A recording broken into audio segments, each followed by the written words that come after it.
ஐபோவான், அஸ்ஸலாமு அலைக்கும், வணக்கம் அண்ட் குட் ஈவினிங். 2024 நவம்பர் மாதம் 28ஆம் தேதி வியாழக்கிழமை. 99,000 குடும்பங்களைச் சேர்ந்த 3,40,000 பேர் பாதிக்கப்பட்டிருக்கிறார்கள். 13 மரணங்கள் இடம்பெற்றிருக்கின்றது. பாரிய அளவிலான வீடுகள் முழுமையான விதத்தில் சேதமடைந்திருக்கின்றது. பாரிய அளவிலான வீடுகள் பகுதி அளவில் சேதமடைந்திருக்கின்றது. எப்படியோ 3,40,000 மக்கள் நெருக்கடியான நிலையில் முகாம்களில் தங்க வைக்கப்பட்டிருக்கின்றார்கள். தற்காலிக முகாம்களில் அவர்களுக்கு உணவு செல்கின்றதா, உணவு செல்லவில்லையா, தனியார் மூலமாக உணவு வழங்கப்படுகின்றதா, அரசாங்கம் மூலமாக உணவு வழங்கப்படுகின்றதா என்றதெல்லாம் சரியான புள்ளி விவரங்கள் என்னிடம் இல்லை. ஆனால் இது அரசாங்கத்தினுடைய கடமை, அரசாங்கம் செய்ய வேண்டிய வேலை. என்ன அரசாங்கம் செய்ய வேண்டிய வேலை?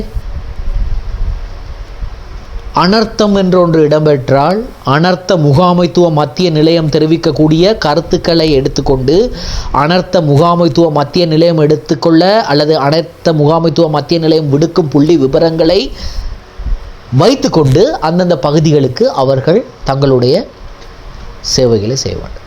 அப்படி செய்தார்களா? நீங்கள் யாரை குற்றம் சுமத்த போகின்றீர்கள்? நான் குற்றம் சுமத்த போகின்றேன் அனுரகுமார திசாநாயக்க ஜனாதிபதியை. ஏனென்றால் அவர்தான் இந்த நாட்டின் ஜனாதிபதி, இந்த நாட்டின் அரசாங்கத்தின் தலைவர். அப்படி என்றால் இந்த அனர்த்தம், இயற்கை அனர்த்தம் ஏற்பட்டதற்கும் இந்த அரசாங்கத்துக்கும் என்ன தொடர்பு இருக்கிறது?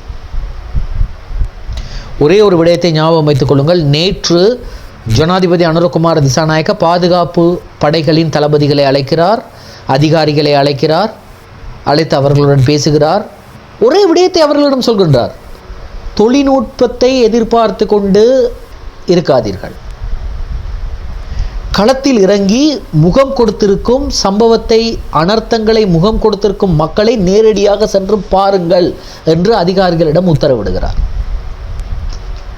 ஒரே ஒரு விடயத்தை நன்றாக ஞாபகம் வைத்துக் கொள்ளுங்கள். இது ஜனாதிபதி அனுரகுமார திசாநாயக்கவினால் மட்டும் செய்ய முடியாது. அரசாங்கத்தினால் அனர்த்த முகாமைத்துவத்துக்காக நிதி ஒதுக்கப்படும். ஒவ்வொரு வரவு செலவு திட்டங்களிலும் அனர்த்த முகாமைத்துவத்துக்காக அரசாங்கத்தினால் நிதி ஒதுக்கப்படும். ஆனால் அந்த நிதி அரசாங்கத்தின் மூலமாக விடுவிக்கப்படும், திரைசேரியின் மூலமாக விடுவிக்கப்படும். பிறகு அந்த நிதி பிரதேச செயலாளருக்கு செல்லும், நிதி அமைச்சுக்கு செல்லும், திரைசேரியிலிருந்து நிதி அமைச்சுக்கு செல்லும், நிதி அமைச்சிலிருந்து பிரதேச செயலாளருக்கு செல்லும், பிரதேச செயலாளரின் ஊடாக அனர்த்த முகாமைத்துவ மத்திய நிலையத்துக்கு செல்லும், நிதி அமைச்சினூடாக அனர்த்த முகாமைத்துவ மத்திய நிலையத்துக்கு செல்லும், அதுக்கு பிறகு பிரதேச செயலாளருக்கு செல்லும். பிரதேச செயலாளரிடம் பெற்ற நிதி இதற்கு பிறகு கிராம அலுவலகருக்கு வரும்.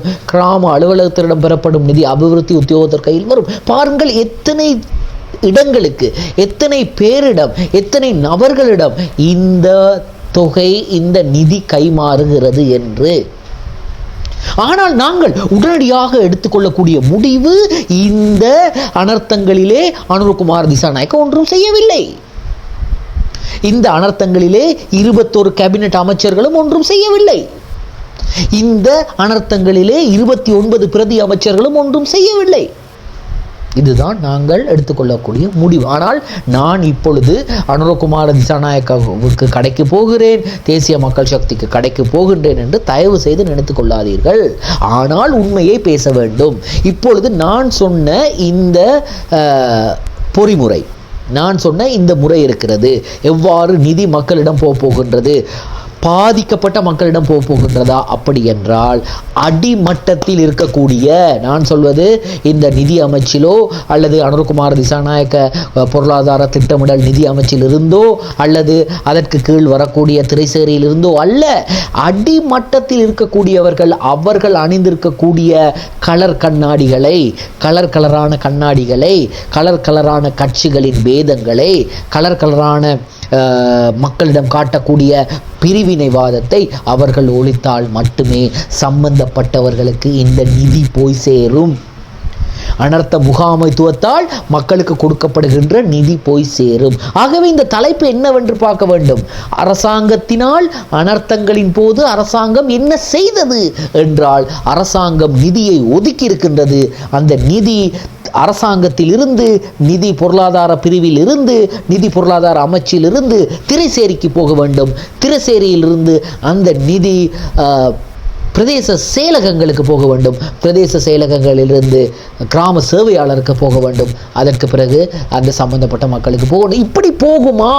அல்லது சம்பந்தப்பட்டவர்கள், வீடு இழந்தவர்கள், வீடு பகுதியளவு பாதிக்கப்பட்டவர்கள், நீரில் வீடு மற்றும் பிரதேசம் மூழ்கி இருப்பதால் அவர்களது வீடுகளுக்குள் நீர் வந்திருக்கின்றதென்றால் அந்த மக்களுக்கு எப்படி நிதி போய் சேரும் என்பதுதான் இப்பொழுது இருக்கக்கூடிய பிரச்சனை. எனவே இதற்கு ஒரே முடிவாக அரசாங்கம் ஒன்றும் செய்யவில்லை என்று அடித்தட்டில் இருக்கக்கூடிய பாதிக்கப்பட்ட, அனர்த்தத்தினால் பாதிக்கப்பட்ட மக்கள் சொல்வதில் எந்த அர்த்தமும் இல்லை. அரசாங்கத்தை நேரடியாக குற்றம் சுமத்த முடியாது. காரணம், கீழ்த்தட்டில் இருக்கக்கூடிய மக்கள் இதை தெளிவாக, அல்லது கீழ்த்தட்டில் இருக்கக்கூடிய அதிகாரிகள் இதை தெளிவாக செய்தால் மட்டுமே, அல்லது அவர்கள் பாகுபாடின்றி, பிரிவினையின்றி, கலராக நிறங்களுக்காக உதவிகள் இன்றி பாதிக்கப்பட்ட மக்களுக்கு உதவி செய்வார்களாயின் இந்த அனர்த்த முகாமைத்துவத்தை சிறப்பாக வழிநடத்த முடியும். அப்படி இல்லை என்றால் நிச்சயமாக அரசாங்கத்துக்கு எதிரான குற்றச்சாட்டுகளும் புகார்களும் வந்து கொண்டே இருக்கும். இது அனுரகுமார திசாநாயக்கவின் தேசிய மக்கள் சக்தி அரசாங்கத்துக்கு மட்டுமல்ல, இதற்கு முதல் இருந்த ரணில் விக்ரமசிங்க, கோட்டாபே ராஜபக்ச, மஹிந்த ராஜபக்ச, சந்திரிகா பண்டாரநாயக்க குமாரதுங்க எல்லோருக்கும் வந்த பிரச்சனை. அனர்த்தத்தின் போது அரசாங்கம் சரியாக உதவி செய்யவில்லை என்ற ஒரு குற்றச்சாட்டு.